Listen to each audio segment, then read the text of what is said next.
May I have your attention for a very important public service announcement?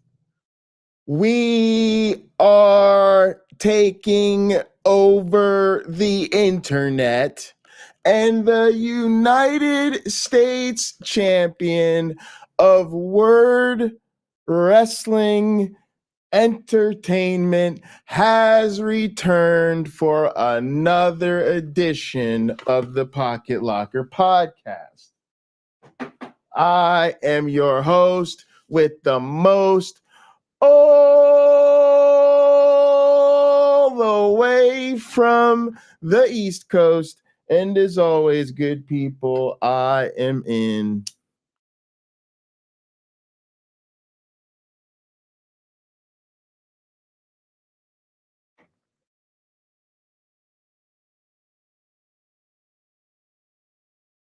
airplane mode.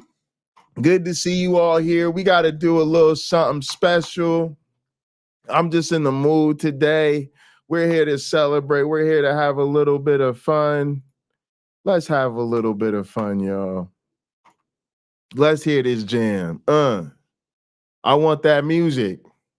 I want that music.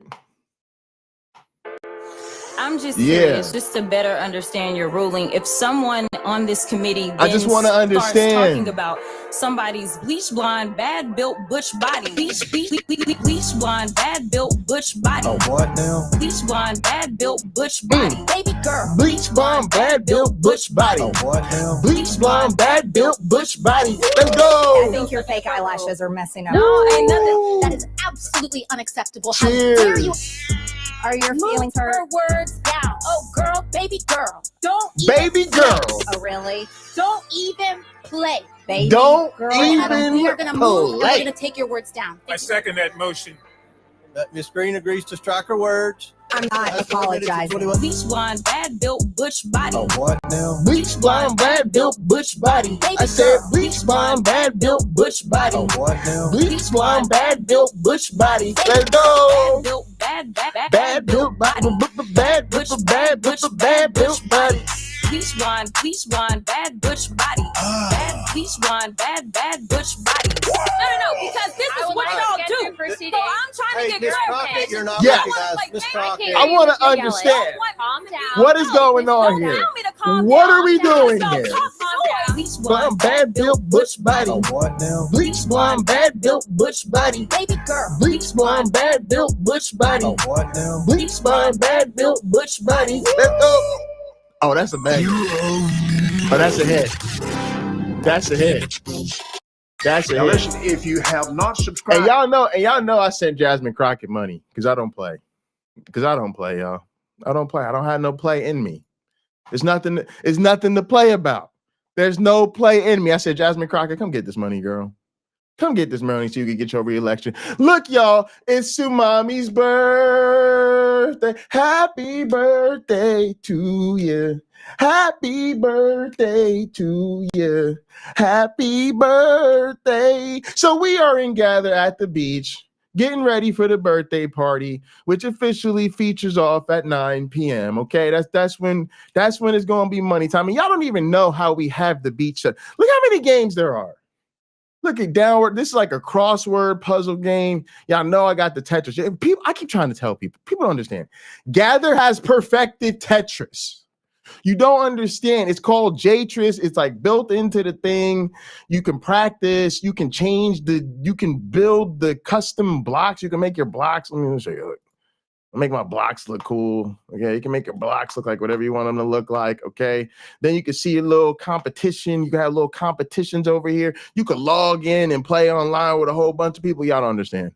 Gather has perfected Tetris. I'm trying to tell you. I'm trying to tell you.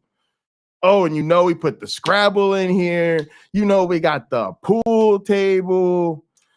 This is the ice cream truck. We got the Minion is over here. We got the poker table going on. Okay. We got like chess. You could play chess and checkers and Battleship. spades, all types of stuff. We got the dominoes going on. Y'all know we got Uno. Come on, dog. Come on, man. I ain't even playing with y'all no more. I ain't even playing with y'all. If y'all don't understand how legit our gather setup is when we have Uno for the gang on demand, you don't understand. You're just not ready. You're just not with it. You're just a lost cause. You're just if you're not excited about gaming, you're just lost. I don't know. I don't know what to tell you. Of course, this is where I come in here and play my pinochle. Now look, that's what's up. But really, what we doing tonight is we watching the movie. It's called The 7-Year Itch. It was picked by Tsumami. That's Tsumami's birthday movie. Okay. Also, there are links down in the description, the very top of the description.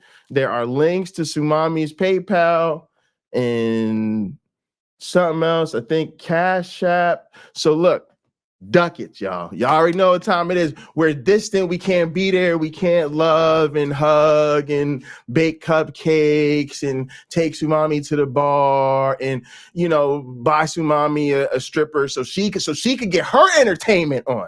See, you think about that? Sometimes you gotta hire your friends some entertainment so they could get entertained. But since we can't do that, y'all, we gotta send some love. We gotta send some ducats. So there's links in the description. Do send Tsumami some love. I appreciate y'all.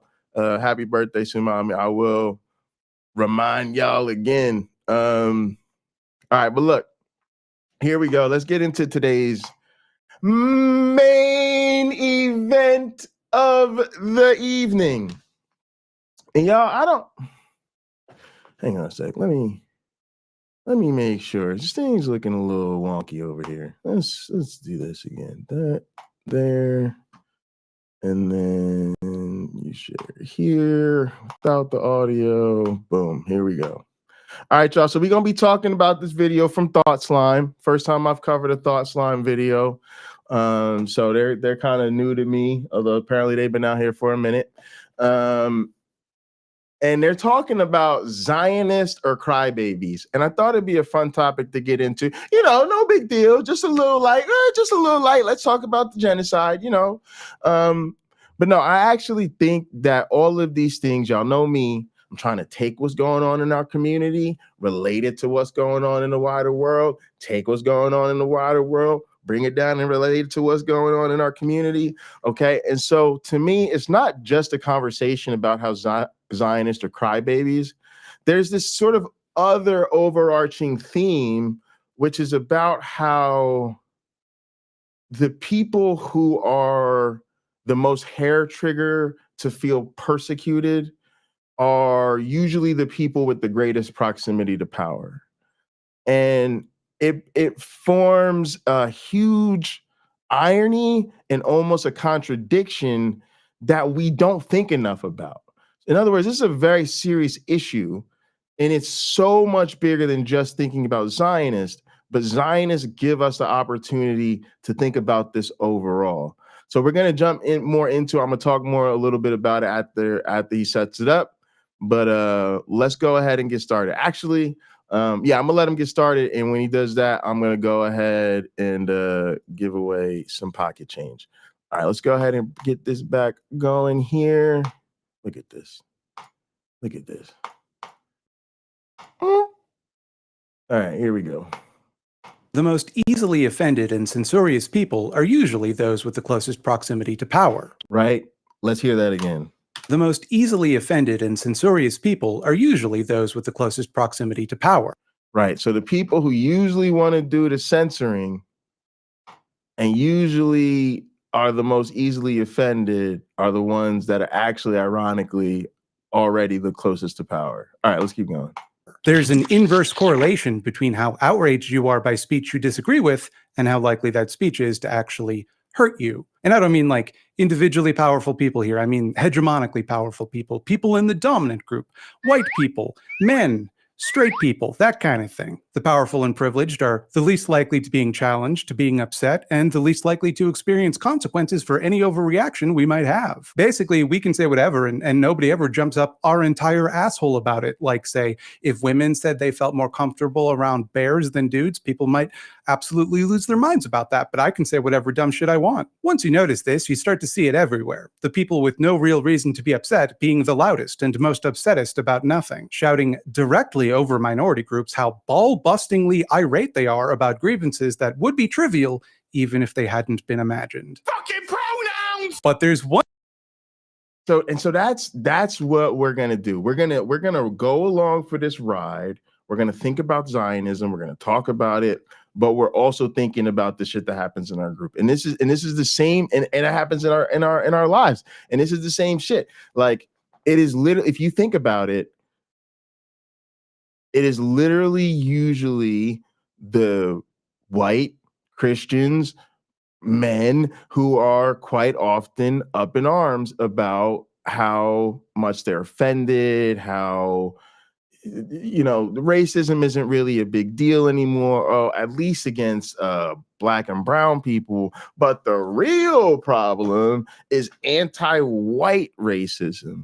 The real problem is everybody being mad about white guys. You can't even be a white guy anymore. You come against in a room as a white guy and everybody automatically hates you because you're a white guy, and it's just so hard, right? And then even like when we deal with stuff out here, when we have situations, like we'll literally have situations like, yo, listen, my mans, appreciate your friendship, appreciate you trying to be on the right side of history, but yeah, y'all let some Nazis up in this bitch, and as a person of color, let me tell you, it's been a real bitch dealing with the fucking Nazis that you invited into our community. You invited them in here. They wasn't around before you invited them in, and now we got to deal with these people. And then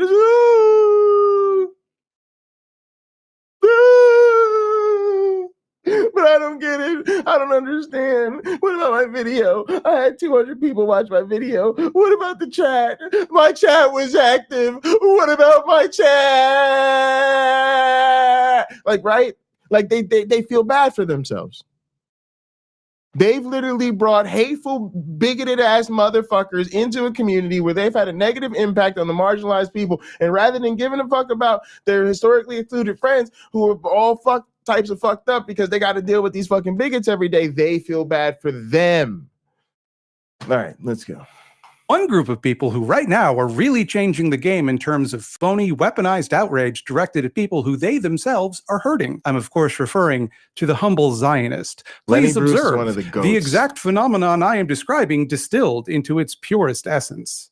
If you expect me to argue that Israel's actions in Gaza and Palestine generally constitute a genocide, or that Israel is an ethno-nationalist project whose existence is premised on the extermination of the indigenous population, I'm not going to do that. That's merely the truth. I'm not particularly interested in humoring the people who continue to pretend otherwise. This video isn't meant to convince anyone to support the Palestinian cause because, you know, if you're not already supporting that, you're not reachable. If watching thousands of people be brutally murdered didn't move you, what the fuck am I going to say to convince you to become a human being? For the record, if you're looking for a video like that. Okay.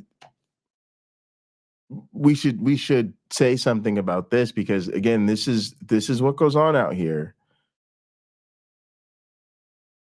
We are trying to talk to and focus on thoroughly ignorant, unreachable people who are stuck on stupid in a very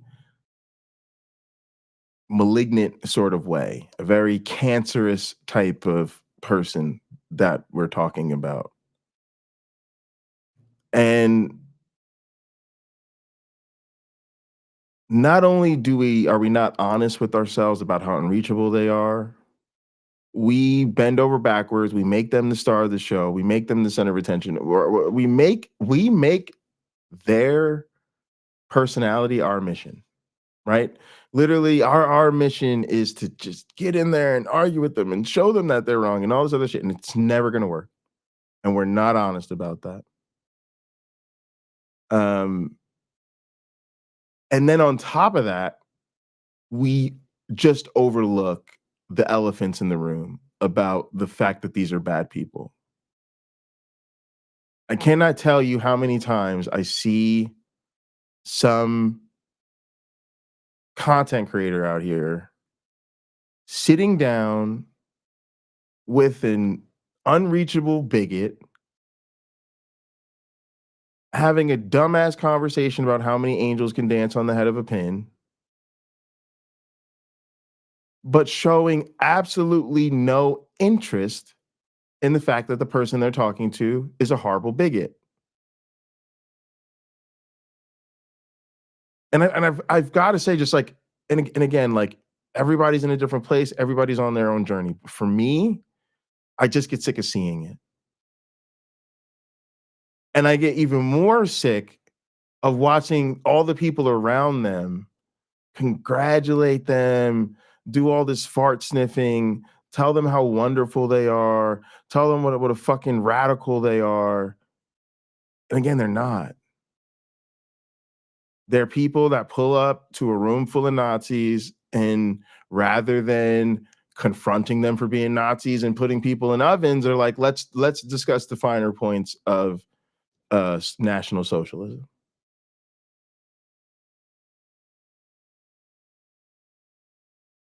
And it just gets very difficult. So even thinking in this context, right? This context right here of talking about the genocide in Gaza and the Zionist project behind it. Do you know how many of the motherfuckers we talk to, interact with, debate, conversate with are fucking Zionists? I'll tell you, literally almost all of them. Almost every single one. Almost every single dumbass right-winger you debate out here about materialism or physicalism or creationism or objective versus subjective morale, they are all mostly Christo-fascist Zionist fucking bigots. And how many times has their Zionism or their bigotry or their support for genocide been brought up? Zero. None. Never.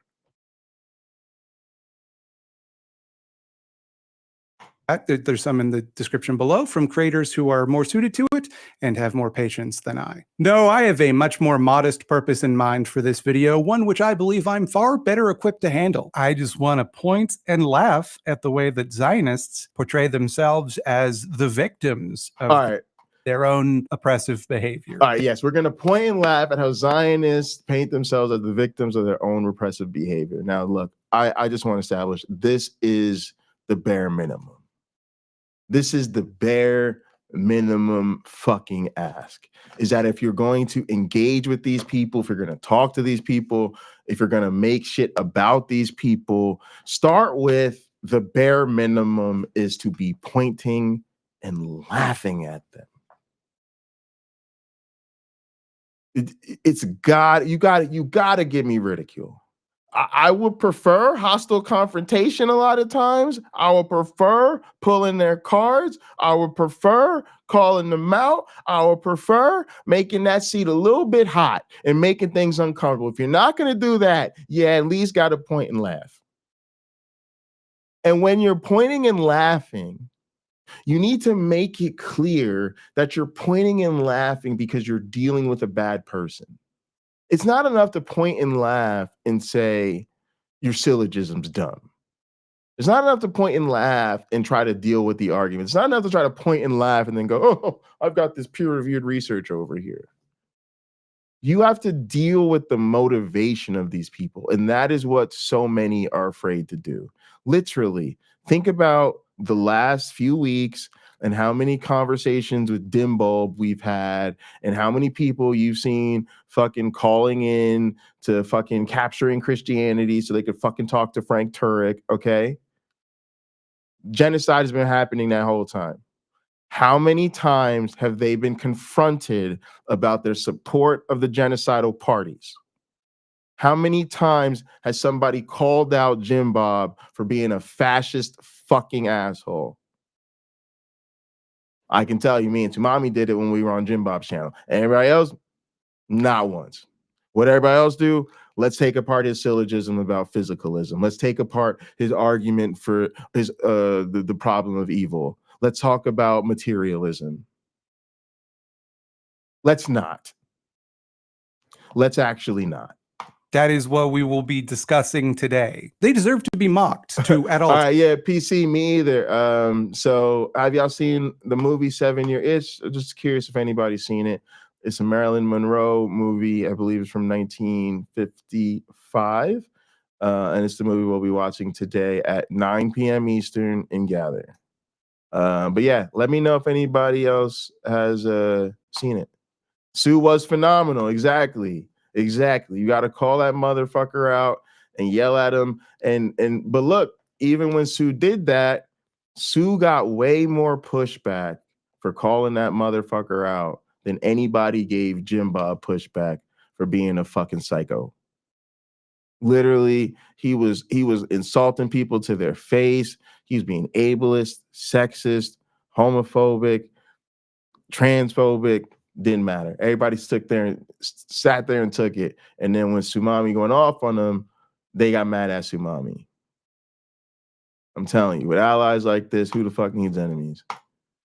Times have the humiliating cowardice at the center of their worldview exposed for all to see, and importantly, for everyone to laugh at. You know, it's a difficult time to be a Zionist. CKW. Support for a genocide can be bad for your personal brand. It is therefore in the interest of a Zionist to portray any and all criticism of their positions or Israel's actions in general in the most hyperbolic terms they can possibly imagine. World-ending stakes, complete fantasy bullshit. If they exaggerate enough, hopefully, you won't think about their positions or why they might hold them or who they might kill as a result. Naturally, the easiest way to do that is to smear all criticism of Israel and anything the Israeli government does as inherently anti-Semitic. That's always been the #1 play in the Zionist handbook. To basically press Control F and everywhere someone uses the word Israel, replace that with the Jews and just pretend their critics said that instead. Wouldn't that be fucked up if they said that? Perhaps. Okay, and again, how often do we see this? How often do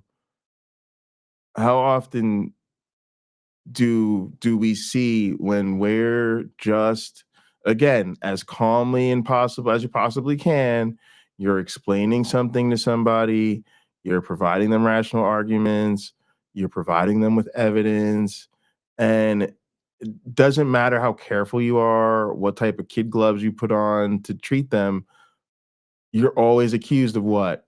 You hate God, you hate Christianity, you're oppressing them, you're persecuting them. Then they start psychologizing you, right? You were hurt in the church, you must have had a bad experience, you must just want to sin. This is the thing that happens. When I think about the policies we've made, that were a lot of times made to help marginalized people. They were meant to curtail discrimination against women, discrimination against people of color, discrimination against the poor, discrimination against disabled people, discrimination against LGBTQ people. The list goes on. Who mostly is complaining about those things? Who's mostly bringing those policies to bear? Who's mostly utilizing them? In my experience, privileged white dudes. It's privileged white dudes who think everybody's out to get them, everybody's persecuting them. Again, the weaponized autism. It's they didn't know how to read the room, or they might have missed a social cue or something like that. But now everybody's all mad at them because they just said one little thing, and now everybody's trying to cancel them. And we have to really start to think about that, because it means that a lot of times the moves we're making to level the playing field are being leveraged by the people who are already in power to perpetuate their advantage. They're literally using our ideas and our policies against us, right? They will show up, usually themselves, like the actual right wing who's doing a lot of this. They will show up themselves, and their anti-blackness is all over the place. You know, even with the Palestinian stuff, you see a lot of times right wingers were hurling racial slurs towards the pro-Palestinians. They were literally calling them the N-word in cases. They have no problem blaming Black culture for the ills suffered by the Black community. And they believe that that's their freedom of speech. But when you turn around and say, okay, I'm gonna call out a genocide that I'm being seen committed by Israel, oh no, that's anti-Semitism. And so again, they cry religious discrimination, ethnic discrimination, racial discrimination in some cases. And then that's used to shut down advocacy for marginalized people. And that's what they want. They want you to be able to, they want you to be afraid to speak up for Palestinians because you'll be labeled as an anti-Semite, and then you'll have to deal with the consequences. So yes, we're here to point and laugh because it's fucking silly. And it's Friday and we're trying to chill. I'm trying to catch a vibe, getting ready for Tsumami's birthday. We're just trying to chill, link up with the gang. But I do want us to be aware of the real danger posed by this type of shit and how it impacts us. And I think it impacts us here in this community, right? Because that's why that shit with Tsumami happened. That's why she yells at Jim Bob and everybody, don't do that, don't do that, don't do that, right? Because again, they're more concerned that Jim Bob's going to be able to say he was persecuted. They didn't treat him fairly, or they let people call him names, right? It's like we buy into that shit. Even, I hate to say it, but a lot of us, even as former Christians, who I'm gonna just go ahead and say, a lot of us are the victims of religious trauma, who have been abused in the faith. We are so afraid of offending them because we don't want to come off as people that are persecuting Christians or discriminating against them because of their religion or telling them that they're fucking bad people for being biblical literalists. So this is like, yo, this is like real shit. Like, it's literally the people who are in the most proximity to power who are the most easily offended and upset. Perhaps some of you are at this moment concern trolling as we speak, furiously typing away in the comments about how dare I, a non-Jewish person, dare to say what is and is not anti-Semitic. And okay. So Tsumami brought up a good point. We don't have the freedom to actually say whatever we want, when we want, whenever, without consequences. Because technically the First Amendment only protects our rights to criticize the government. Yes. And actually, it only also limits the government. So we don't, so like if a private organization or something, you know, tells you can't say or do something, then they can do that. It's really the government that can't violate your First Amendment rights. So yeah, not only is it really about criticizing the government, it only restrains the government. And so that's why you have things like terms of service that are supposed to protect people, or you have workplace policy, or you have other laws. You have things like Title IX. You have, you know, a lot of us, when you think about not being able to be discriminated against in the workplace, that's like OSHA policy, right? And it's not usually, it doesn't usually come back to your constitutional amendments. So like I rant a lot about, say, religion on the internet, and if that got if that upsets somebody, it's not very likely that my First Amendment rights would be the protection you're seeking so much as like anti-discrimination policies in a workplace. I hope that makes sense, right? Like when it comes to practical things in your life, it's rarely constitutional protections that you need. It's more institutional protections that you rely on. I hope that makes sense. Really? I'd agree. But you know, the specific accusation of anti-Semitism being thrown at Palestinians simply for being alive people who would like to be alive in their homes is really not worth taking seriously. It has no merit and belittles the threat of genuine anti-Semitism, but more importantly, is itself a racist myth used to justify mass murder. And I know you little Zionist freaks, you're out there and you're right now posting a bunch of different times that you saw a Palestinian person or someone who supports Palestinian people doing something anti-Semitic. And like, yeah, no shit, dog. Anti-Semitism exists everywhere. If you see someone of a particular ethnic group do something anti-Semitic, I don't think that means you get to wipe that ethnic group off the map. So, all right. And also, I just want to read this comic real quick. As you can see, the so-called protester said an anti-Semitic thing. Via the laws of inference, we can thus dismiss any and all such arguments put forth by anyone in the general area, right? So the idea being like, we can shut down the protest or we can shut down critique of Israel because somebody said something anti-Semitic. And that's what he's critiquing. I would even take it one step further, though. I think a lot of times these people are also planting the seeds of the persecution that they claim. So I think, for instance, with a lot of the protests you saw on campus, it was probably actually right-wingers that would say anti-Semitic things or write an anti-Semitic message on a hall or in a sign or something like that, and then use that to shut down the critique coming from the left by claiming that their protests were anti-Semitic, right? So it's like false flag operations, right? It's like the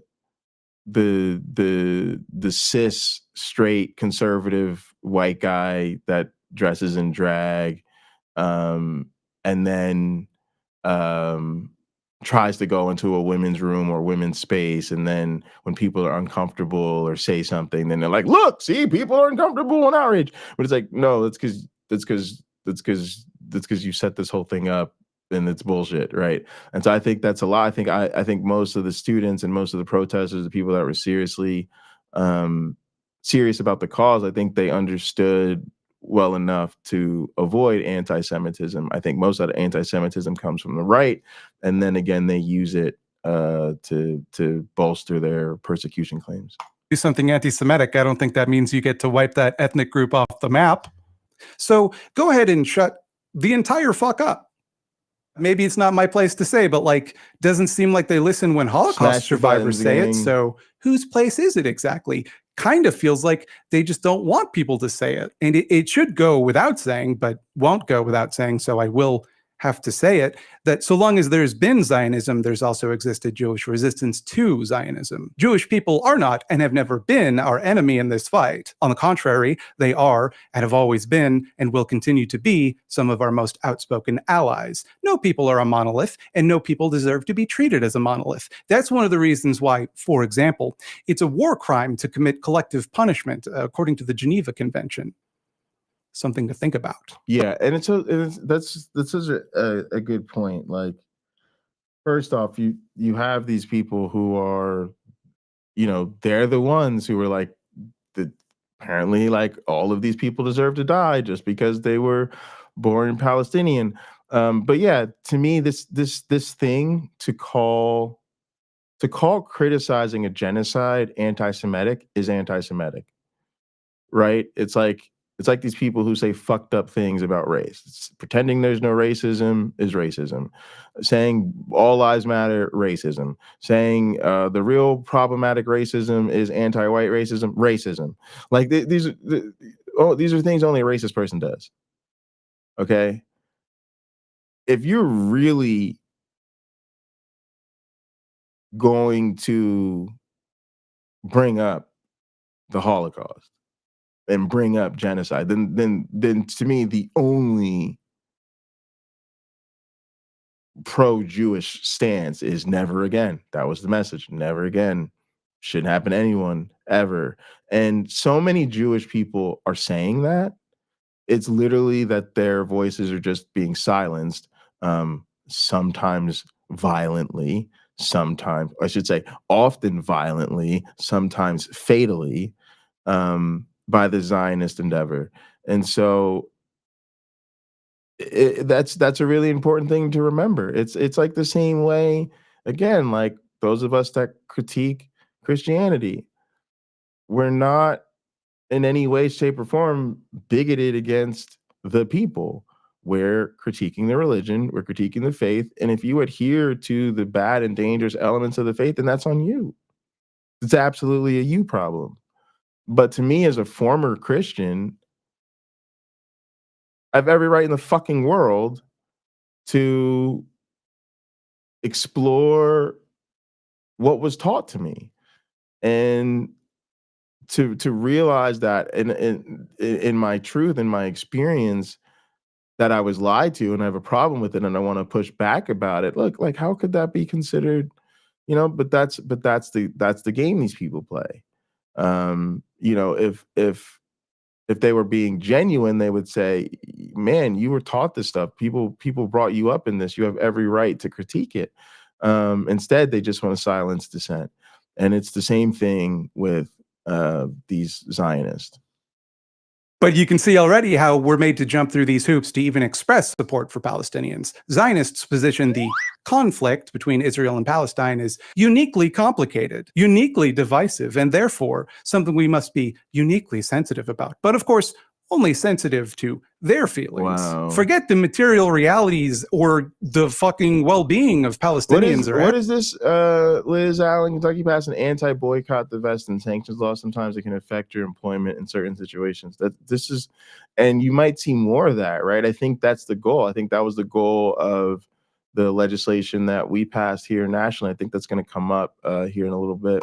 Arabs, no, they got to be portrayed as monstrous terrorists without any legitimate grievances who just kill because of their fucked up monster brains before a Zionist will even come to the table. To do otherwise, to think that this racial group is anything but a bunch of backwards monster people in the minds of the Zionist is the racist position, actually. It's racist not to hate this particular race. And this strategy has usually worked out in the past because the countries with all of the money and power and all of the corporations who those countries work for are generally on board with whatever Israel wants to do. That's why they put Israel there in the first place, to do that. Those national and corporate interests have the influence and money to make themselves heard, while some dispossessed Palestinian grandmother isn't likely to get to plead her case on CNN. And if she does manage it by some miracle, you can always just yell, "Do you condemn Hamas?" at her until she goes away. Also, just like the general Islamophobia of the West, that's also helpful for them. It's easier to dehumanize a group of people who a lot of people are already super racist against. So they have that going for them. And also, again, like just Christianity, like if we were serious people living in a serious time, which instead we're unserious people living in a very serious time, you would have to hold Christianity's feet to the fire right now. You would have to accept the reality of how much damage and destruction is happening in the name of religion. And you'd have to get real about, like I talk about, that you have Christian, usually but not always conservative, elected officials in America who fly Israeli flags in their offices. And there is a way in which the pro-Israel lobby is ungodly powerful in this country. And most of that Zionist energy, at least stateside, comes from Christians, not Jews. So you would get serious about that. you would get serious about the prevalence of something that could so easily get people swept up in genocidal fervor. But we don't see that.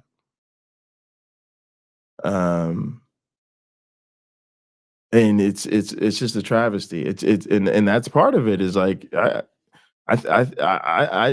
don't know. I don't know, y'all. I think we're in a really bad place with religion in this country. In the world, really, but especially in this country. And you're seeing it by what's playing out in the Middle East. We've been castrated. We've got nothing. We've got nothing. We've got no real organized, energized effort to push back against Christofascism. So we literally are accepting, we're watching the Christofascist fund and supply weapons for a genocide and cover at the highest levels of power. And they're doing it in the name of Christ, and we know they are, and we won't say anything about it. We won't say anything about it because, again, we're so afraid that these people will be offended, that ironically that they'll cancel us, like really, like for real, like you'll lose your job or or be subject to violence or whatever it is. It's really depressing.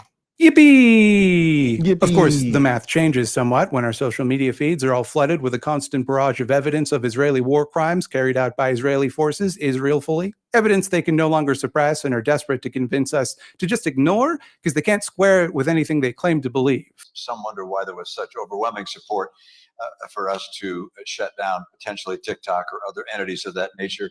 If you look at the postings That on is TikTok crazy, and the Liz number Allen. of mentions of Palestinians relative to other social media sites, it's overwhelmingly so among TikTok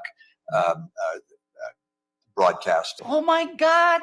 He admitted it. Fair enough, it is difficult to form a coherent counter-argument to thousands of dead children. Like that's going to be more convincing. So instead of even trying to come up with a justification or like, not murdering all of the children, they've kind of just settled on getting very mad. And because they're mad, that means that you hurt them because they're mad. And actually, it hurt my feelings when you said that the use of white phosphorus is a war crime. That made me feel unsafe. That's actually anti-Semitic that you said that. And so I think the government should make it illegal for people to say that. In response, there is a tendency for those of us on the side of human life to couch our words, to be proactively conciliatory and defensive in the hopes that nothing we say can be made to sound anti-Semitic or scary or kind of rude. But boy, what a waste of time and energy that is, because they're more than happy to twist themselves into knots to imply anything you say, no matter how benign, displays the secret anti-Semitism you're doing just out of sight. Yeah, and I just gotta say that this is a warning and a message, especially to like atheists. I just have to say, like, if you consider yourself an atheist, let me just be real with you. There's no softening that blow, right? When you tell somebody, I don't believe you about your God claim, like that's it. Like you're an enemy of God. Like you're a fucking dirty heathen. Like there's no proper bedside manner for this. That's what I think of it. You know how like you hear about doctors and they've got to get trained in like bedside manner because there's certain ways to go about dealing with and relaying sensitive information to people. Like if you're going to tell somebody they have a terminal illness, you may not want to say it too stridently or too casually or whatever. There may be certain ways you talk to patients to help them understand their options or what needs to happen. And I feel like we're so obsessed with the bedside manner of dealing with morons that we get analysis paralysis, but we've never acknowledged the real fundamental truth, which is that it doesn't matter what we say. It doesn't matter. It doesn't matter. It doesn't matter how nice you are. It doesn't matter how cordial you are. It doesn't matter how well researched you are. It doesn't matter that you have all your facts together. It doesn't matter that you meet them at a neutral site and you bought lunch so that they would feel, so that they would feel safe and all, like none of that shit matters. Doesn't fucking matter. Doesn't matter. Just doesn't matter. In some sense, it's like they think they're smart enough to see through whatever sugarcoating you provide, to understand what you're really saying and getting at, and how it is in opposition to their position. And so then we should be smart enough or brave enough to just say, yeah, you're right, you know, and stop dancing around the issue. Because I think we don't do anything because we're so worried about upsetting them. But it's really profound, and it is disappointing. This is a very difficult myth to like deal with personally. Like a lot of us personally feel like in our life, our family and friends are different. Our channel will be different. Our conversations will be different. And so I think we do buy into the idea that you spend a lot of time preparing for these things so that you get it right. And it's just tough. Very frustrating to see the same people who've spent the last decade stringently arguing with us every step of the way that we're all simply too sensitive, and imagining the rising anti-Semitism among the mainstream right, now crying crocodile tears about how scared they are about the alleged anti-Semitism of Holocaust survivors and Jewish student groups. The real threats to Jewish people, to be sure. Sometimes, quite literally, the exact same people who were urging us to befriend literal exterminationist neo-Nazis, now claiming with a straight face that we are making room for anti-Semitism by expressing a distaste for genocide. This is how you get more chaos on campus, more anti-Semitism on campus, because you've given them cover. You've given them reason to continue this extremism. And a lot of the extremism is anti-Semitism, and they're using it as an excuse in order to promote their anti-Semitism. Like they'll get so up in arms about the phrase "from the river to the sea, Palestine will be free," about how that's a threat. And it supposedly means that Palestinians are going to wipe out all of the Jews in Israel, which I would argue is actually not necessary in order for people to be free. One will note that when Palestine was free, they didn't do that. They are not motivated by an ancient desire to wipe out the Jews, as certain presidents would have you believe. But again, like these people believe that their holy book, that they will literally be like, you can be like, who are you? They'll be like, oh, this is my book. You know, I believe in the Bible or the Torah or whatever the fuck.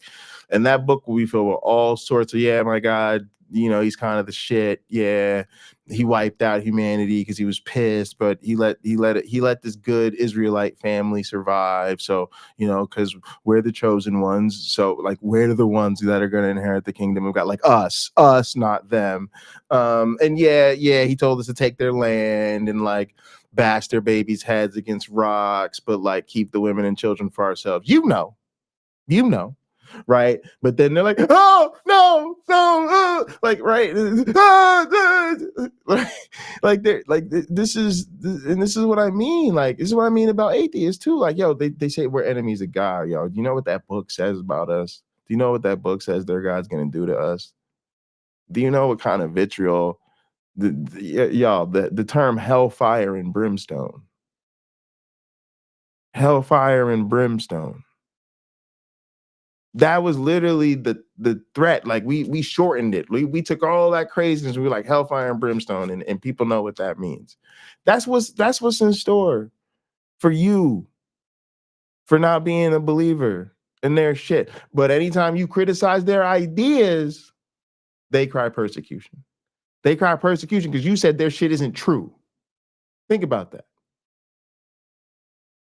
You told me I'm going to hell.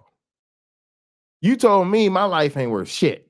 You'll say I'm evil. You'll say I'm satanic. They'll literally say, why should I even tell you the truth? You're an atheist. According to your worldview, there's nothing even wrong with lying. Why should I, you're an atheist. What? Under your system, there's no morality, right? They talk to us like that. But when we're like, yeah, you're full of shit, and all of a sudden they want to cry that they can't be treated fairly and everybody's out to get them. You see what I'm talking about, y'all? Like this is how we really got to start breaking it down. And we got to start calling these people out like, no, and letting them know, like, no, you've got this proximity of power. We're not trying to hear that shit from you. You're a fucking Christian in America. Shut up. You're a fucking Christian in America. Shut the fuck up. You're a white person. Shut up. Shut up. Nobody's trying to hear that shit. Nobody's trying to hear that you're religiously persecuted. You're not. Nobody's trying to hear that there's racism against you. There isn't. And as soon as they get their little bit of freedom, what do they want? It's because they want the freedom, what? To stand up on a goddamn table at work and cry out that homosexuality is a sin. To try to damn, right? They literally, it's so funny. It's like, they're screaming anti-Semitism now, but again, these are the people who they think is their freedom of speech to blame the Jews for everything. Like it. Okay, yeah. When Biden said that, he was talking about Hamas, but as Zionists are keen to remind us, they don't really draw a distinction between Hamas and Palestinians writ large. You don't realize that college campuses erupted with the kids demonstrating for Hamas? They are in with the terrorists. They were for the Palestinians. Well, it's sort of the same cause. This is why this is not yours. Make some hard-nosed decisions. It's not your thing. One must ask, if you believe that someone else wanting freedom necessitates them killing you and everyone like you, what does that mean about what you're doing? I don't. Yeah, and also like think about what the fuck he's saying. He says like they're in with the terrorists, and he's like, no, they're against the genocide. Why not shoot back with? But you are with the terrorists, because again, that's part of this whole thing. Is the people in power, the rich, white, powerful nation, they're soldiers. And so who cares if the death numbers are 20-1? Who cares if they kill mostly civilians? Who cares if most of those civilians are women and children? Who cares? The other side, they're the brown people, they're the terrorists. I can't stand shit like this. I can't stand shit like this. Because that's willful ignorance. That's a fucking lie. Bill Maher and those that are like him are full of shit, and they keep saying it. They keep spewing that talking point, and it's just so nasty.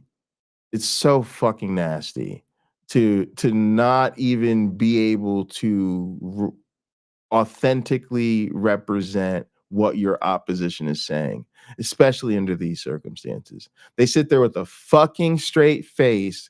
They know that people are watching housing complexes be leveled to the ground in half a fucking second. We're watching the fucking pillars of fucking smoke coming up like crazy, like volcano, like some volcanic shit.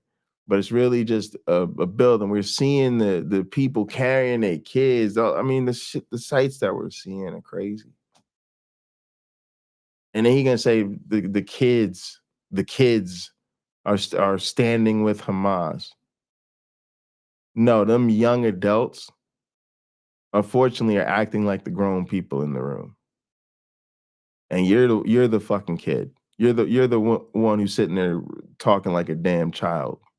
There is some zero-sum balance where either Palestinians are free or Jews are alive. I think it can be both. And if you think it can't, the question arises, why not? Seems like a pretty easy balance to strike, actually. But of course, when any Israeli official says they're going to hold the same territory. The future, the state of Israel have to control on the entire area from the river to the sea. And also, Israel starts like actually wiping out the population to get it here in the non-hypothetical real world. Somehow that is them defending themselves. Yeah, I'll make sure I'll check out the transpositions and check out Bree's channel. There's links in the description. Send Bree some love and support as well.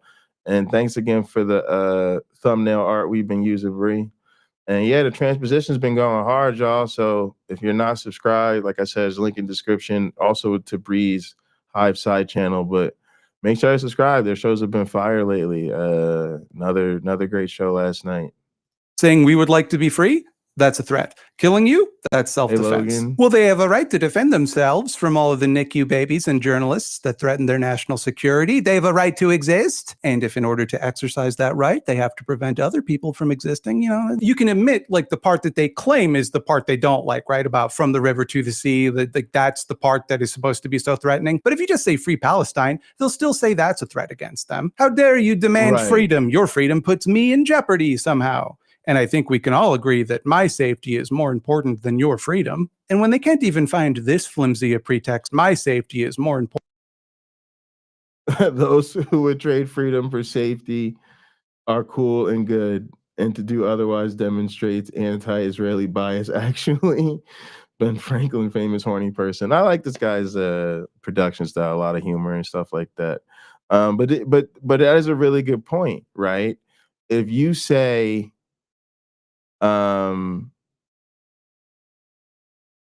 if you say from the river to the sea, right, they'll say that's threatening. But if you just say free Palestine, it's the same thing.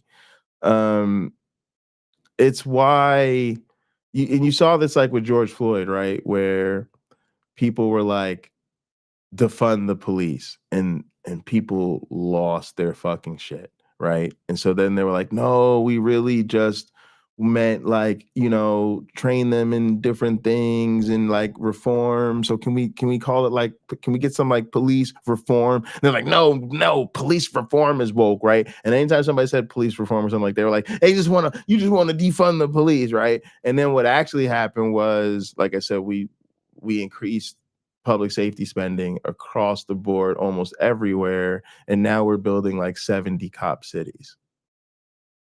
Because that's what they really want. Of course, only when that's quelling protest and quelling brown people. That's really what the police are for. In case you didn't know that the police are still the modern day slave catchers, look at what police do. Look at what the system does. Look at what the system does. Let me kick y'all some real shit. Right now, just off the last couple weeks, y'all. Just off the last couple weeks, okay? What has been happening? They have been shutting down college campuses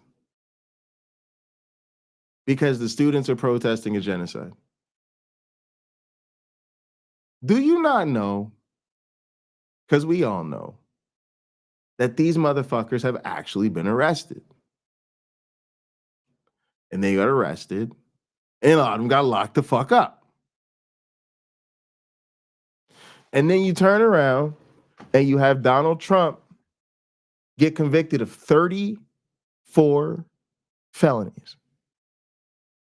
34 of them. Violated a gag order literally over a dozen times.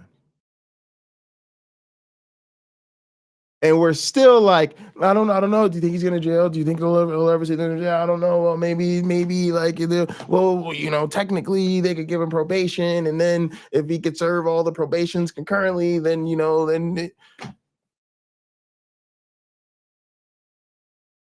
what the fuck are we building cop cities for? So literally this motherfucker could do insurrection, but if you or I, you know, are in a fucking tent on the lawn of a fucking school, you got to really be worried about life. And then what? You're going to ruin your future. You think anybody's going to hire you? You're going to have a permanent stain on your record forever. You're going to be permanently stained for supporting those brown people. You'll never work in this country. Donald Trump committed 34 felonies, and he lied to all y'all. He lied to y'all. He literally covered up an affair with a fucking porn star. And the Party of Family Values is like, yeah, can we vote for him twice? Fuck these people. Fuck these people.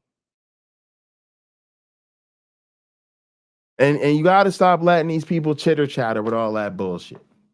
These people are so hypocritical. Shut all that shit down. They don't get to talk to me about justice. They don't get to talk to me about law and order. They don't get to talk to me about discrimination. Get the fucking discrimination. You're the party of discrimination. These same motherfuckers literally are taking any book with a fucking Black or Native American protagonist or a story about queer penguins off the goddamn bookshelves. These are the motherfuckers making sure if you're a trans young lady, you can't even play fucking 5th grade soccer. Don't fucking talk to me about discrimination. Don't even do it. Don't even do it. It's not going to be pretty. It's not going to be pretty. Honestly, that's why it's a lot of white boy fart sniffing in these conversations. I'm just keeping real with you. White boys and folks like that, they got to have these conversations amongst themselves because they can't even bring that shit to us. They can't even bring that shit to us. They got to have these fake ass intellectual conversations where we do all the philosophy. And I'm telling you, all of that exists for white boys fart sniffing. There's no reason. Normal people don't have these conversations because we know what's up. We know what's up.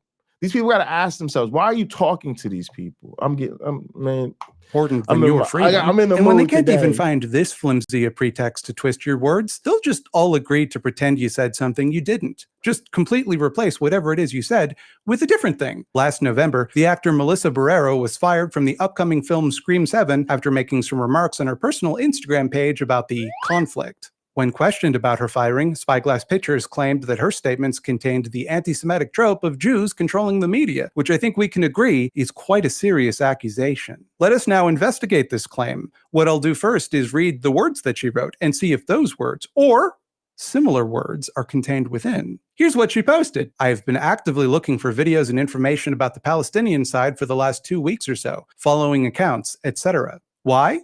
Because Western media only shows the other side. Why they do that, I will let you deduce for yourself. Usually, the algorithm on social media gets the gist.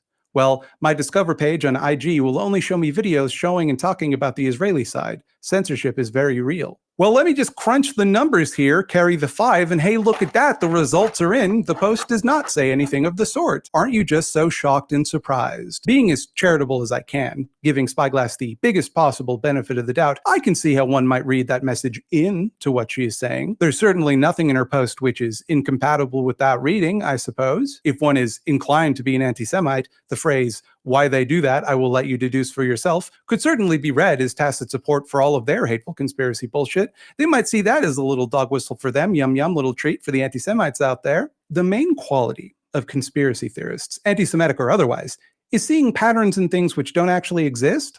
They're pretty primed to do that, actually. Like if they see a triangle somewhere, that reads to them as a secret message about who runs the government. Could she have been more careful to make that distinction clear? Sure, I guess. But like, that doesn't mean she said that thing. When one doesn't deliberately read a hateful message into what she said, she is indisputably correct. Western media does ignore the Palestinian side of the conflict. My country's national broadcaster, among many other mainstream news outlets, has an unofficial policy of not even using the word Palestine outside of a direct quote. And you really can't ignore Palestinians harder than that. None of this is... Yeah, and you hear this too. First off, they don't call it a genocide. They don't call it genocide? Okay. Oh, wait. When? They don't. They call it, they keep calling it a conflict. They keep calling it a war. They keep asking every single person that comes on from the Palestinian side if they support Hamas. Do they support Hamas? Will you condemn Hamas? Are Hamas terrorists? And they don't show it to you. Like, look, here's the thing that's been so amazing about the time we live in. We see this shit on social media. We see this shit on social media. And then we go, look at what I'm seeing on social media. It's literally fucking video evidence. And then you turn on a fucking news broadcast and you don't see none of that shit. Pretty obvious. And again, the truth is, again, people are being anti-Zionist. And if you're honest, especially in America, about Zionism, again, it's mostly a Christian endeavor. And so this is a perfect example of that, because who controls the American media? Well, actually, no, the concern is that it's like American Zion Christian interest that's controlling it. It's not even about that. We don't even, like this is what I'm saying. It's like they're gonna code something as anti-Semitic when in reality, the commentary about American media, to me, like, yes, I get it. There's like that stupid Kanye type of anti-Semitism. And again, Kanye's a fucking right winger. Right? It's the right wingers who say stupid shit like, oh, it's the Jews who control the media. The left is actually more like, no, it's the Christo-fascists that control the media, and the Christo-fascists are the ones supplying the weapons and the money to fucking Israel for the genocide. And we're pissed about the Christo-fascist involvement in it. When students are protesting their universities, these are American students and protesting American universities. Again, they're not protesting the Jewish control of the university. They're protesting the largely Christian capital fucking investment in Israel. It's just ain't got shit to even do with the Jewish faith in that regard. Is a conspiracy theory, they'll happily tell you. When CBC did use the word Palestine outside of this context, they sent out a fucking apology. None of this requires that Jews control the media, because, like, here's your first clue. It's true here on Earth, where they don't. The Belgians do.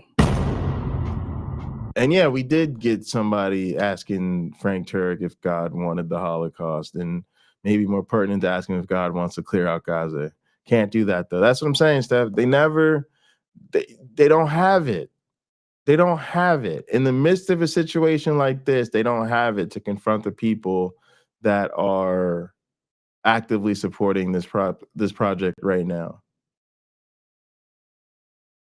And again, then people think that this is what God wants. And Steph, it's actually such a great point too, because it's what we've been talking about. Like, the Christians don't want this shit because their care about the Jewish people. They want it because of their own doomsday end of the world fantasy. And people like Frank Turek are absolutely the type of motherfuckers that are holding up this Zionist fucking project. But nobody wants to talk about it. Not at all. Or like when Greta Thunberg was holding a little stuffed octopus when she criticized Israel's war crimes. We shouldn't be talking or thinking about the things she's saying. Let's all stay focused on how that's definitely a coded message meant to remind us of a political cartoon the Nazis made that very few people today would be familiar with. This one looks just like that. Look at it. Look at his short little stubby tentacles, which seem almost specifically designed to avoid being wrapped around things, thus rendering the visual metaphor she is definitely for real alluding to completely inert. There's simply no other explanation for someone to have a toy around. It's not as though this specific toy has a particular symbolism already associated with it that she was likely alluding to, or that it's just like a popular little toy. We all agreed a long time ago that octopuses are basically the swastikas of the sea. Can't have those on display because of the symbolism that we're all very familiar with about how octopuses are anti-Semitic. Case closed, I think, on that one. A few months ago, there was a protest here in Toronto where people marched from the Israeli consulate down a major road to protest Israel's invasion of Rafah. Along their route, there was a hospital called Mount Sinai. Relevant context for you lucky non-Torontonians out there. Mount Sinai was originally established so that Toronto's Jewish population would have a safe place to get medical treatment without being subject to anti-Semitism in the 1920s. Now at time. All right, interesting. We're gonna keep this going, but just want a quick reminder, y'all. Again, it's Tsumami's birthday. Happy birthday, Tsumami. Tsumami just one of the coolest people. Just somebody that it's always great to see in chat. If you got Tsumami in chat, whether she's a model on your channel or not, it's like you actually have somebody in chat that like knows what's up and is gonna fucking raise some hell when it needs to be raised and isn't gonna let people get away with shit. But Tsumami is definitely somebody that hangs out with us and gather a lot and has been a part of our day-to-day life. And I can't even imagine our group without Tsumami. So yeah, we're going to be hanging out and gather tonight for Tsumami's birthday. 9 p.m. Eastern, we're going to be watching The 7 Year Itch, which is a movie Tsumami wanted us to check out. So come hang out. enjoy the movie. There's games, there's fun, there's tons of stuff to do. We'll probably just be kicking it and enjoying each other. And there's links in the description to send Tsumami. Yeah, those are the links, the Cash App and the PayPal. Send Tsumami some love for her birthday. All right, y'all. Appreciate everybody. It's just a regular hospital Cheers. where anyone, Jew or Gentile alike, can go to get hospital stuff done, like to get your fingers and toes swabbed. So protesters were walking past this hospital, and two people climbed onto an awning and waved the Palestinian flag. And as we move forward, I want you to keep in mind that what I just described is the whole controversy. A different thing didn't happen, and that will be important context because this event has been portrayed by many people as an attempt to intimidate Jewish people, an anti-Semitic hate crime even. Jubbins Trudeau, the president and CEO of Canada, noted racism expert, had this to say: the demonstration at Mount Sinai Hospital yesterday was reprehensible. Hospitals are places for treatment and care, not protests and intimidation. I strongly condemn this display of anti-Semitism in Toronto and across Canada. We stand with Jewish communities against this hate. And just apropos of nothing, here's a little photo of Justin Trudeau applauding a volunteer for the Waffen-SS a few months prior. Thank God he's here to stand up to anti-Semitism. Rest easy, Canadian Jews. Justin Trudeau's on the case. Doug Ford, the impressively wide Premier of Ontario, had this to say: you want to protest? Go down to City Hall, come down to Queen's Park, jump up and down, do whatever you want, but don't prohibit people going to a hospital when they're in there saving people's lives, because you never know. You might be the next person in that hospital and they'll be trying to save your life. But again, think about what just happened, where we had people being arrested in college campuses. Yo, it doesn't say this when you walk up to a college campus. There's no sign that says beacon of free speech, but college campuses are supposed to be beacons of free speech, y'all. Why? Because largely, college is a very interesting time to think about, but largely I would say college students and a college campus sort of represents a real sweet spot where people are in learning communities, they're becoming professionalized, they're adults, they've, maybe they don't have all full adult privileges. Like some things come with 21, some things come with 25, but for the most part, they're adults, but they're not burdened yet with careers, families, car payments, homes, that type of stuff. And everybody kind of knows that this is a time of awakening and finding your voice. And I only say that stuff like, I'm not kidding, right? Like I was very passionate when I was in college, and I really relate to that tradition. And I protested and I did things that were very dangerous when I was a college student. Like I was the leader of the medical marijuana organization, right? So to be a young Black man on campus, especially one on an academic scholarship, and then be the president of the weed organization, when it was an organization most students were afraid to join, right? that was the hardest part of the job, was convincing people it was safe to join the organization. We're a registered student group. But again, that was the privilege I had. The reason I felt safe doing that is because I was a college student. I go to school here. I'm allowed to have a political opinion. I'm allowed to oppose a law. I'm allowed to have a club to that, and that. So I take that tradition seriously. I don't want to sound like I'm trivializing college. Quite the opposite. I'm saying it's a really important benchmark. It's a really important litmus test to how healthy is your democracy. And so the fact that they're shutting down college campuses and people are getting arrested, that tells you a lot, because like they said, like, oh, don't interfere with people at the hospital, even though they weren't. This shows you it doesn't matter, because you could be at a college campus in the fucking quad in the middle of fucking campus where you're not even disrupting classes or whatever the fuck, and they're mad about it. And it's sort of like we said, there's nothing you can say that they won't read into what they need to read into it. There's no space that you can really protest that they'll be okay with. There's no form of protesting or disruption that they'll actually tolerate. They always make it sound like just not here, just not like that, just don't say those words. But there's really nothing you can do. And matter of fact, it's deeper than that. Because I think the people that take this shit seriously, that take this type of history, this type of activism, this type of understanding social issues, the politics, all that shit seriously, it takes a lot of work, y'all. It's a lifetime. Like that's why even as somebody who's done the work in a lot of ways and been a part of a lot of it, I don't even consider myself the expert because like I do too much other shit, right? And this is not what I do for a living, right? But really, y'all, this shit is systematic. This dynamic is how the Overton window shifts to the right. Stephanie could give you a brilliant analysis of this too. But what the assholes, what the right, what the people in power have always figured out is the people who oppose us, who agitate, who we're struggling against, we have a lot of leverage over them.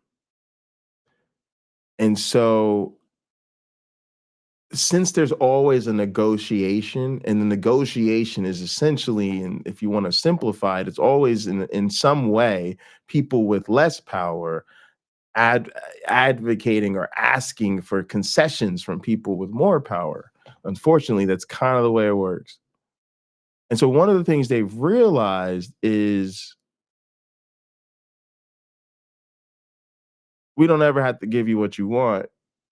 We can just pretending we'll listen to you or we'll hear you out or maybe you'd have a chance, but you got to give into our aesthetics first. And so they know that that's how they slow walk the other side.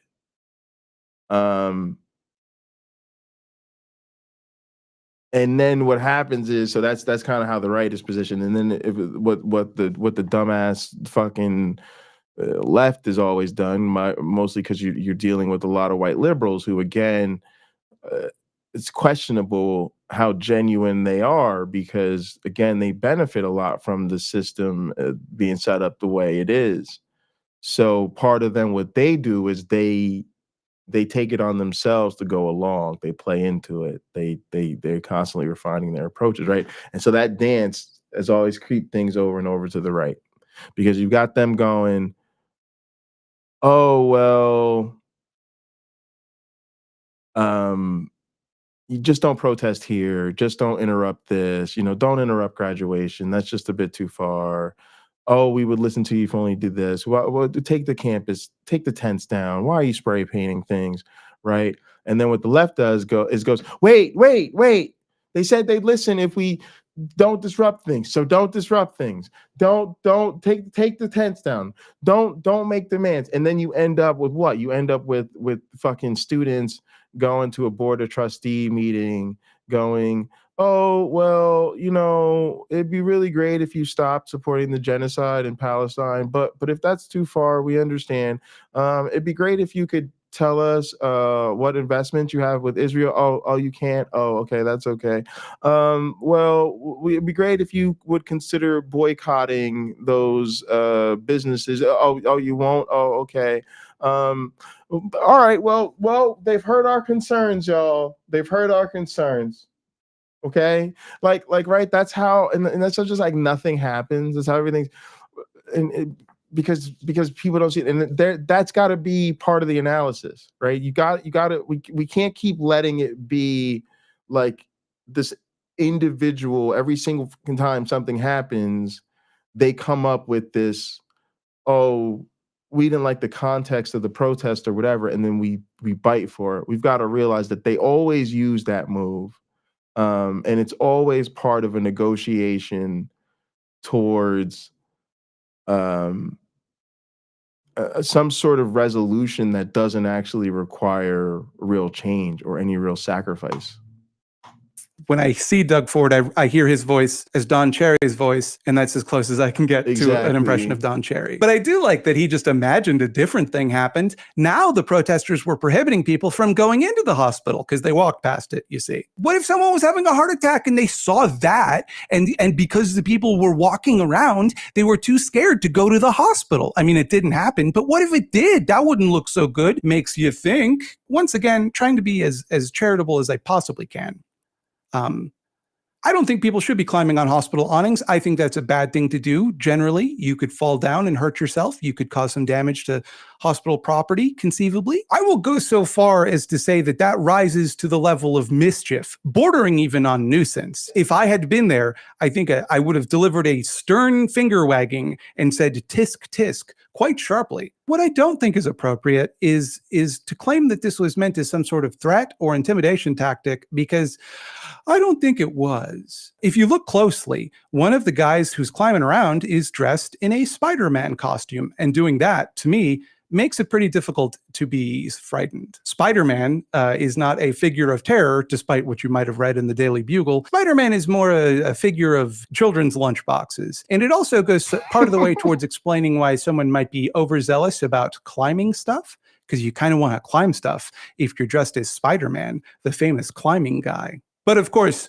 we must respect the sanctity of hospitals. Let's keep politics out of hospitals and to interfere with the day-to-day functioning of a hospital, even by simply walking past one. Why, that's reprehensible, beyond the pale. Only a month. And again, like,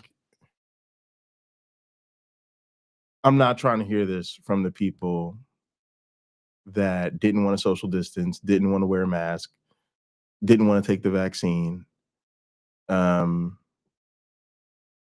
No, y'all can go fuck yourselves. No, straight up. Y'all can definitely just go, like you said, go all the way fuck yourselves. No. Hell to the no, no. I rebuke that shit. Like, I straight up rebuke that shit. Hell to the no. No, you anti-medicine, anti-science, mostly creationist, Zionist motherfuckers. Nope, you don't get to talk about what messaging or protesting does gets to happen around hospitals anymore. No. Monster would do that. And I'm trying to keep this video pretty light, and I certainly don't want to assume an incandescent rage that doesn't belong to me, but it is difficult to overstate the evil on display here. For these men to grandstand about the sanctity of hospitals in order to slander these protesters and portray them as racist demagogues, while the nation whose actions they are protesting has bombed. Really can't stress this hard enough. Every single hospital in Gaza, most if not all, being reduced to rubble. That's and also like withheld medical too. aid so that surgeons are forced to operate without anesthetic. And also, like, we've discovered mass graves outside of hospitals where patients and doctors have been executed. Insane. Anything to say about that, Mr. Prime Minister? No? Too mad about people protesting it? Cool. Good. There needs to be a word that goes beyond coward, because I think, unlike the hero-coward spectrum, Justin Trudeau represents a sort of ultra-cowardly ray that is not visible to the human eye. The real crime here is that somebody might have felt intimidated when they saw Spider-Man wave a flag at them. That disrupts the hospital's operation, unlike a cruise missile. How does one go about satirizing this? Like, how do you even start? Usually what you'd want to do is you'd want to, like, exaggerate for comedic effect. And I genuinely don't know how to make this eviler. None of it has to make any sense. There's no way to discuss the genocide that would appease people who simply don't want you to talk about it. They will say and do anything to distract, pull focus, and muddy the waters. Once you're willing to make these kind of patently ridiculous Oh, that gang, listen to that threesome right there. Distract, pull rank, pull focus, and muddy the waters. Distract, pull focus, muddy the waters. You got to understand that's what we're dealing with. That's what your opposition is doing. That means they are interacting with you strategically. That means even you getting in there, it helps them. Part of this is gonna sound rough, but part of my critique of dealing with the other side is a lot of people just aren't built for it. Like, necessarily think it's always bad all the time. But you got to be prepared for, you got to know what you're dealing with. And I just think so often people go into it very naively. Like they literally go into it thinking like, oh, we're going to just have this fucking debate about whatever the fuck. And they don't realize how much all these other things are happening, like how they're being played, how they're being utilized and used and manipulated by the other side. And so that makes you look like a chump. That makes you look naive. It makes you look like you don't see the bigger picture. So that's where it becomes a problem. But this is what they intend to do. It's why I don't like having a lot of like antagonizing people in the chat, because I know that that's what they're doing. Like they're just becoming a distraction. They're just fucking trying to turn the attention away from the meaningful critique or meaningful conversation we're having and turn it to some bullshit, and then just ask like stupid, like bad faith, like not well-intentioned critiques and questions and shit. Like it's just ridiculous. But yeah, it happens all the time. And I don't know, y'all. It's a problem because overall, like,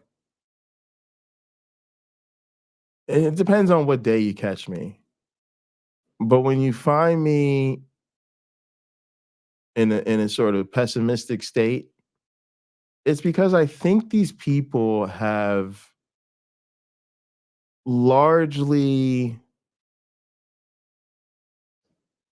developed a sophisticated enough understanding of the social mechanisms and poison them sufficiently that they're broken. So, for instance, conversation doesn't work with these people because they don't listen really, and they don't take new information, and they don't take correction, and they don't think they can be wrong. So all of the things you typically would do in a conversation don't work because a person comes into the conversation in a very different space. Debates don't work because largely for the same reason.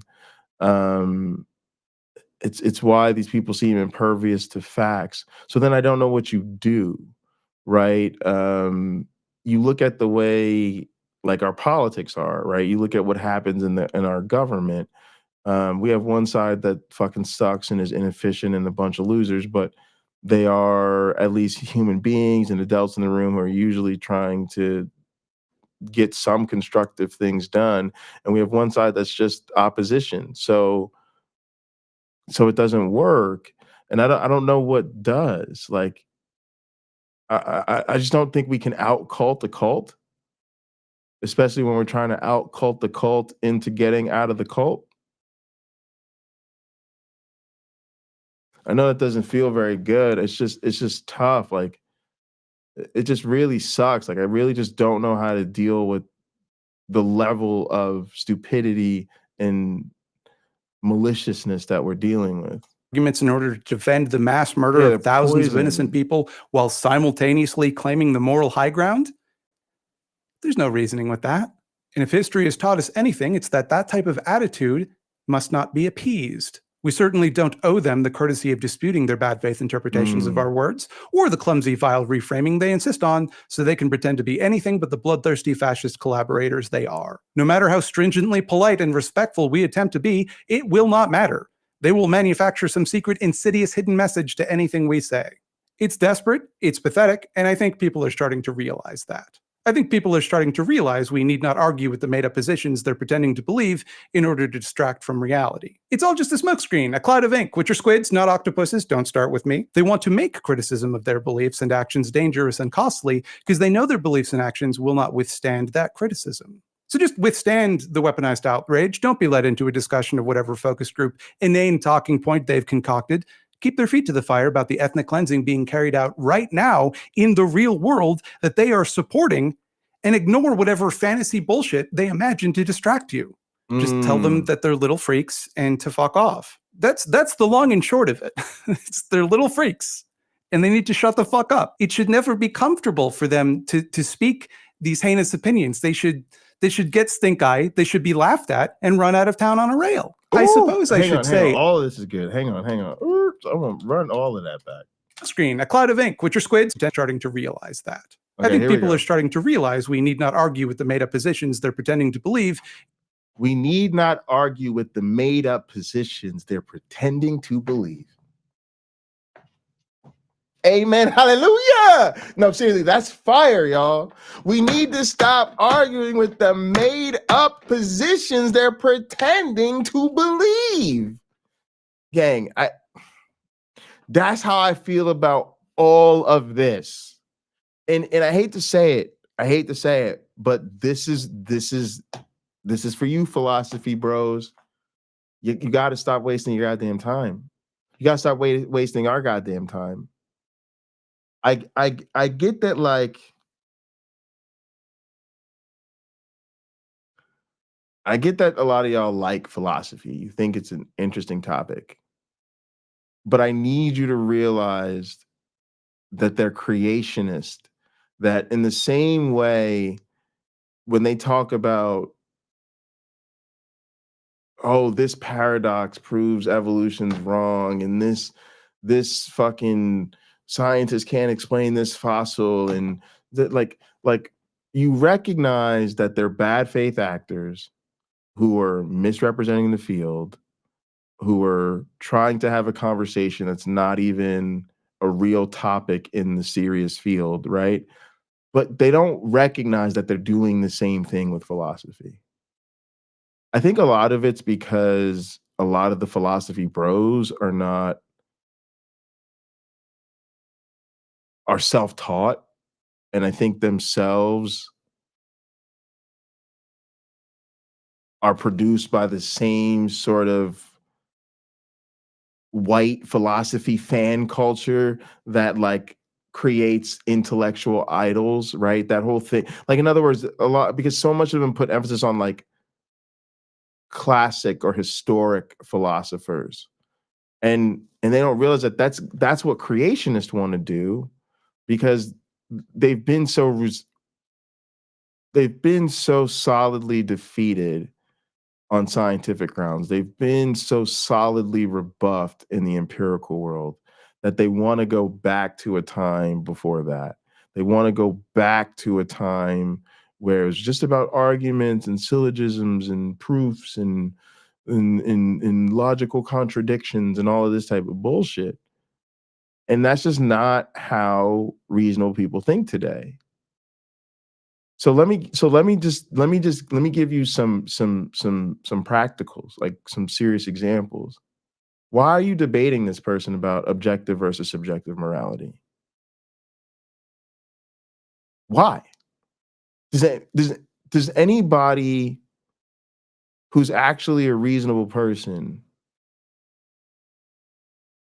give a shit? Have you and your friends ever debated it? Has it ever come up in conversation with your family? Like, in real life, has it ever fucking mattered? No. So what is really happening? Well, 9 times out of 10, you're having a debate that's an atheist versus Christian, or a right versus left, or whatever the fuck. So that's why you're having the conversation. The person is only supporting their stance on objective morality because they're a Christian or whatever, right? And because of that, God, and because God, now there needs to be an objective standard, right? So it's stupid to sit there and have the conversation or debate about objective versus subjective morality as though they came to that by some sort of meritorious argument or evidence for objective morality itself. They didn't.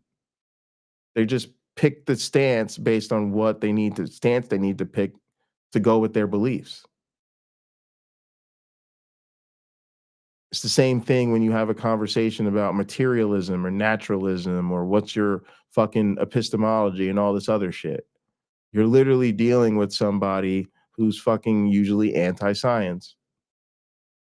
And because they're anti-science, now they're trying to justify it with some bullshit. So for you to jump in and talk about, well, let's actually talk about the problems with structuralism or whatever the fuck, right? Why?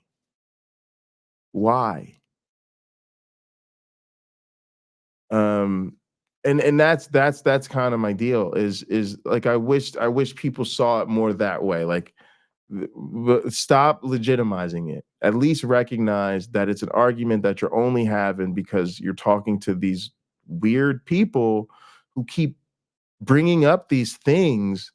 And really, at the end of the day, it's just to justify their fucking Christ of fascism. That's why they have that stance.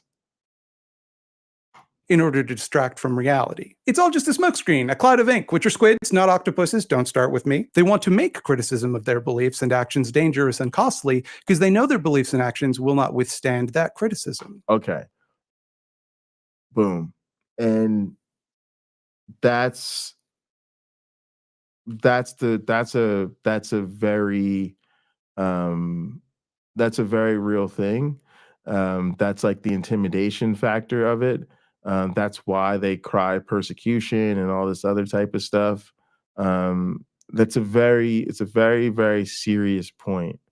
That's why you get those threats, right? That's why you get the you'll never get hired and nobody will ever want to be with you, and you're a fucking leftist soy boy and you'll never get fucking laid and all this other fucking shit. Like they want to denigrate you. They want the company to penalize you. They want the school to suspend you or expel you. They want the organization to kick you out of the sports league, right? Because then you'll shut the fuck up. Then you won't criticize them.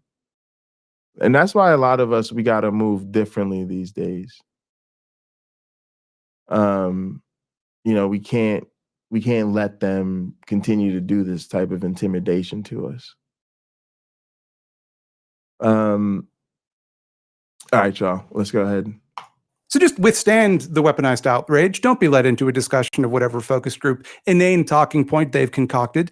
Keep their feet to the fire about the ethnic cleansing being carried out right now in the real world that they are supporting, and ignore whatever fantasy bullshit they imagine to distract you. Just tell them that they're little freaks and to fuck off. That's the long and short of it. I don't know what video you're talking about, B. Oh, this video? Yeah, I can post a link to this video. But yeah, this is a good idea. This would be a good video essay. White philosophy YouTubers playing right into the hand of Christ the fascist. Yeah, I like that a lot, B. I like that a lot.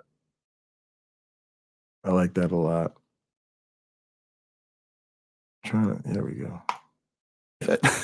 They're little freaks and they need to shut the fuck up. It should never be comfortable for them to speak these heinous opinions. They should get stink eye. They should be laughed at and run out of town on a rail. I suppose I should say out loud on video that like any ad revenue that this video generates, on the off chance that it's not demonetized, will go to some sort of Palestinian relief charity, probably the PCRF. I do think it's going to be demonetized. So what I'll do in that case is just donate whatever the usual video gets in ad revenue instead.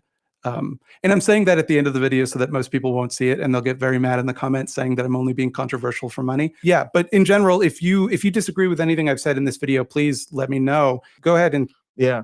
So this is kind of just I thought this was a good video. And yeah, there's, it could have been broader. It could have just been like right wingers or crybabies or something along those lines. But I thought it was really good, and actually, focusing on the Zionists right now is probably the way to go, especially because that's sort of the center stage issue right now. But you see this in every issue, right? So let's look at some of them, right? When you talk about women's reproductive rights, again, you have largely empowered male interest, largely people of means taking away the rights of women. And usually doing so because of, you know, their supposed moral imperative to save the unborn. When you look at redistricting and suppression, voter suppression and voter intimidation, and state takeovers and all these sort of things that alienate voters, it's typically done to Black people. In the same way, you keep building these cop cities in urban places. Again, it's just usually the people who are the most privileged and in power acting like they're so afraid of being victimized by the people that they marginalized that they need to further marginalize them so they can be protected from them. It's insane. You have predominantly white schools where they hardly have any fucking Black students, and they're getting rid of all the fucking Black books in the library because they're afraid of the school going fucking woke. You got cis people passing laws that literally will affect 3 trans people to make sure those 3 trans kids can't play sports. Those kids they have no fucking power.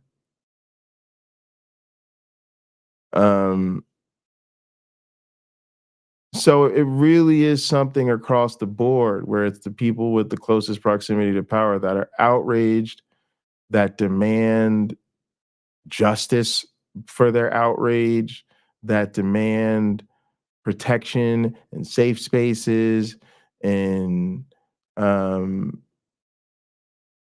it's something overall. And that's the other thing is you don't fuck around with these people.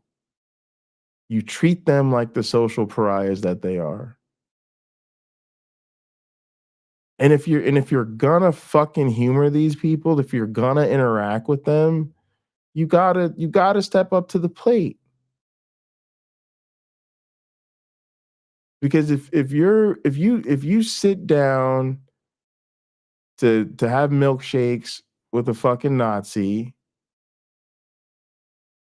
and you don't punch him in the face, if you don't tell him he's a fucking social pariah and exactly why, if you don't call him out, then all you did was sit there and ask each other, how's your sandwich? And what do you think about Immanuel Kant? You ever read Marx? Yeah, you think he was too woke? Yeah, maybe he was a little too woke. That's what you're doing. That's what people do. And when you get up and leave, they've had no influence on you and you've had no influence on them, but you all had a nice conversation. And maybe that was the point, because it seems like that's the point. Because I know why they want clicks and points and kudos for sitting down with you. I don't know why you want clicks and points and cred for sitting down with them. And that's why people are telling you not to do it.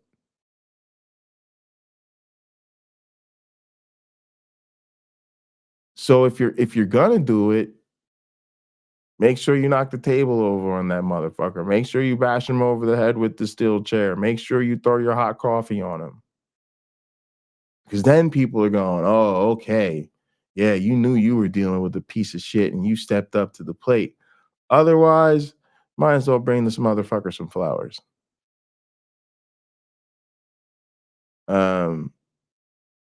So yeah, like, I don't know. I've just been very, very, very disappointed and very disillusioned with what I've been seeing lately. But we're gonna keep at it, y'all. We're gonna keep the message going. It's the weekend. Let's try to have some fun. I appreciate everybody for tuning in. Don't forget 9 p.m. Eastern. We're gonna be watching the movie and Gather. We'll be hanging out. We're always hanging out and Gather. That's where we're going after the stream. But we'll start the movie at 9. We'll be hanging out there all weekend. There's plenty of games, plenty of fun. We'll just hang out, have a good time. Please show up. Don't forget that it's Tsumami's birthday. That's why we're watching the movie. So happy birthday to Tsumami. And don't forget there's links in the description if you want to send some ducats Tsumami's way to help her celebrate. I really do appreciate all y'all. Love y'all so much. There's links in the descriptions for our Discord and Gather. Like the video, subscribe to the channel, all that good stuff. Otherwise, I'll see y'all on Sunday at 3:30 for Hot Program. And then on Sunday evening, I will be with the lovely Miss Ember over on Ember's channel. There's also a link in the description for Ember's channel. So make sure y'all check that out on Sunday. Also, I just did another appearance on Skeptic Haven, the Sunny Spot last night. So if you haven't seen that, you can check that out on the Skeptic Haven network. All right, y'all. I'm headed to Gather and to get some grub. I love y'all. I will see y'all next time. Take care, everybody. Said I'm going.